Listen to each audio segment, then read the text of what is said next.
नमस्कार प्यारे किसान भाइयों एवं बहनों, बुंदेलखंड कृषि संदेश के तीसरे अंक में मैं डॉक्टर आशुतोष शर्मा और मैं डॉक्टर अर्तिका सिंह आप सभी का हार्दिक स्वागत करते हैं। पिछले अंक में हमने जाना सरसों में लगने वाले तनागलन एवं काला धब्बा रोग की पहचान एवं निदान के बारे में। साथ ही हमने आपको बताया पशुओं की संतुलित आहार मिश्रण तैयार करने की विधि। साथ ही हमने बताया विश्वविद्यालय में आयोजित हो रहे 8 से 10 फरवरी के दौरान कृषि मेले के कुछ मुख्य आकर्षण और जाते हुए हमने आपको बताया मौसम पूर्वानुमान। तो आइए नजर डालते हैं इस अंक के मुख्य अंश पर। आज हम जानेंगे चने में लगने वाले प्रमुख कीट फली छेदक के नियंत्रण के विषय में। साथ ही हम चर्चा करेंगे सरसों में लगने वाले रोग पाउडरी मिल्ड्यू की पहचान एवं उसके नियंत्रण के बारे में। आगे बढ़ते हुए हम चर्चा करेंगे पशुओं में लगने वाले प्रमुख रोग थनेरा के विषय में, उसकी पहचान एवं नियंत्रण। साथ ही अंत में हम चर्चा करते हुए आगे बढ़ेंगे मौसम पूर्वानुमान।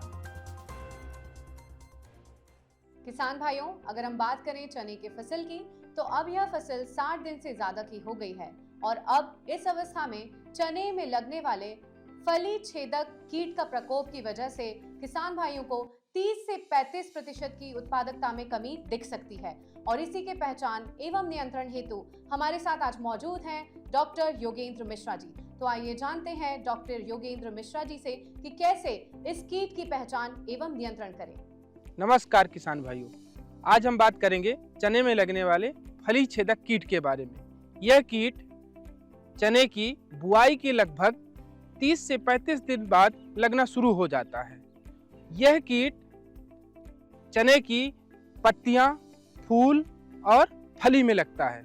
शुरुआती अवस्था में ये पत्तियों को खा करके नुकसान करता है। जैसा कि आप देख रहे हैं, यह पत्तियों के ऊपरी भाग में बैठा रहता है और उसको खा करके जालीनुमा संरचना बना देता है। इसके बाद यह कीट मुख्य रूप से फूल और फली बनने की अवस्था में बहुत ज़्यादा नुकसान पहुंचाता है, जिससे लगभग 30 से 35% हमारे उत्पादन में गिरावट आती है।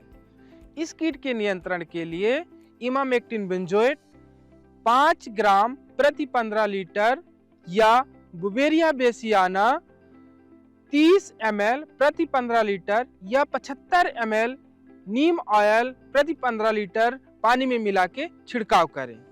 10 से 15 दिन के अंतराल में 2 से 3 बार इस छिड़काव को दोहराने से इस कीट से आप बच सकते हैं। किसान भाइयों, फली छेदक इल्ली को जैसे ही आप अपने खेत में देखते हैं तो अभी बताए गए किसी एक उपचार का उपयोग करके अपनी फसल को नुकसान होने से बचाएं। धन्यवाद। आगे बढ़ते हुए चर्चा करते हैं सरसों की। सरसों में इस समय दाना बनना शुरू हो गया है। फसल की इस अवस्था में पाउडरी मिल्ड्यू नामक रोग का प्रकोप देखा जाता है, जिससे प्रकाश संश्लेषण की क्रिया अवरुद्ध हो जाती है और पौधे में दाना बनने की कमी होती है। साथ ही इससे उत्पादन पर भी काफी हानिकारक प्रभाव पड़ते हैं। इस रोग की कैसे पहचान की जाए, कैसे नियंत्रण किया जाए, क्या सुरक्षा हो सकती है, इसकी विस्तृत जानकारी के लिए हमारे साथ जुड़ी हुई हैं डॉक्टर शुभा त्रिवेदी। नमस्कार किसान भाइयों, आज मैं आपको सरसों के पौधे में लगने वाले पाउडरी मिल्ड्यू नामक रोग के बारे में बताऊंगी। पाउडरी मिल्ड्यू नामक रोग सरसों की बुआई के लगभग 90 से 95 दिन के बाद दिखाई देता है। यह फरवरी माह में जब तापमान बढ़ जाता है, उस समय आपको पौधे की पत्तियों में पाउडर के रूप में छोटे छोटे से उभार नजर आएंगे। उस तत्पश्चात थोड़े दिनों के पश्चात पूरे पौधे में सफेद रंग का पाउडर आपको दिखाई देने लगेगा। इस रोग में पौधे की फलियां का निर्माण होने में बाधा आती है। इस रोग के नियंत्रण के लिए घुलनशील गंधक का 1 ग्राम प्रति लीटर की दर से 3 बार 15 दिनों के अंतराल पर छिड़काव करें या कैराथिन नामक फफूंदनाशक का 2 ग्राम प्रति लीटर की दर से 3 बार हर 10 दिन के अंतराल पर छिड़काव करने से रोग को हम नियंत्रित कर सकते हैं। धन्यवाद। किसान भाइयों एवं बहनों, अब हम बात करेंगे पशुओं में लगने वाले थनैला रोग के बारे में।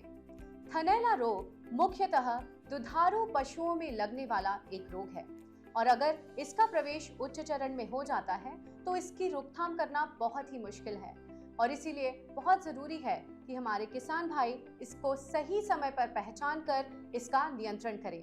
और इसी की जानकारी के लिए हमसे जुड़े हैं डॉक्टर गौरव कुमार एवं डॉक्टर प्रमोद कुमार सोनी जी। नमस्कार किसान भाइयों, आज हम आपको दुधारू पशुओं में होने वाले थनैला रोग के बारे में जानकारी देंगे। दुधारू पशुओं जैसे कि गाय, भैंस, भेड़, बकरी इत्यादि में होने वाला एक संक्रामक रोग है। इस रोग में मुख्यतः जीवाणुओं के द्वारा यह फैलता है। इसके अलावा यह विषाणु, कवक इत्यादि के द्वारा भी फैल सकता है। इस रोग में जीवाणु थन के छिद्र के द्वारा प्रवेश करके दुग्ध नलिका के द्वारा दुग्ध स्रावित करने वाली ग्रंथियाँ मायोएपिथेलियल सेल में पहुंचकर संक्रमण करती हैं।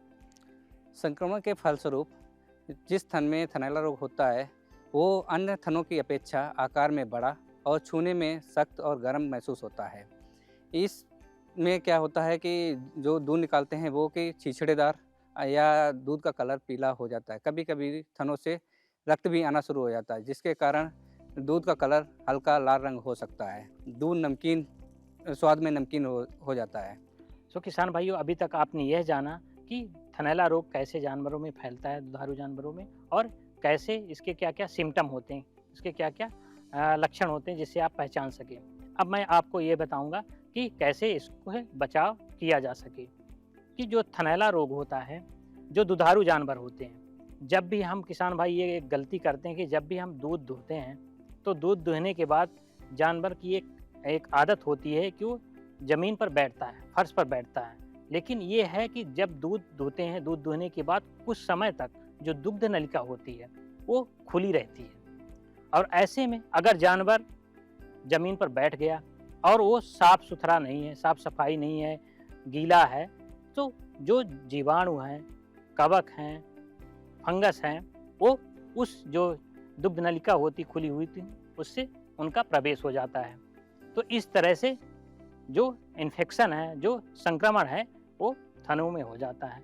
तो आपको यह करना है कि जो फर्श है, जानवर का आवास है, उसकी साफ सफाई बहुत अच्छी तरीके से रखनी है। पहला ये। दूसरा चीज़, जो जानवर हैं, जो मवेशी है, दूध देने वाले मवेशी हैं, उनकी भी साफ सफाई बहुत ज़रूरी है।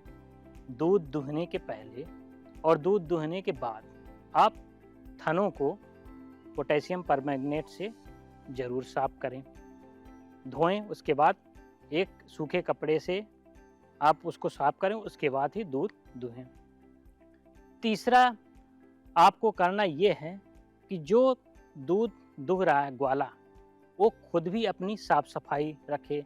अगर उसके बड़े बड़े नाखून हैं या उसकी विधि सही नहीं है तो जो थन है, थनों में चोट लग सकती है और वहाँ से भी ये जीवाणु हैं वो उनका संक्रमण हो सकता है।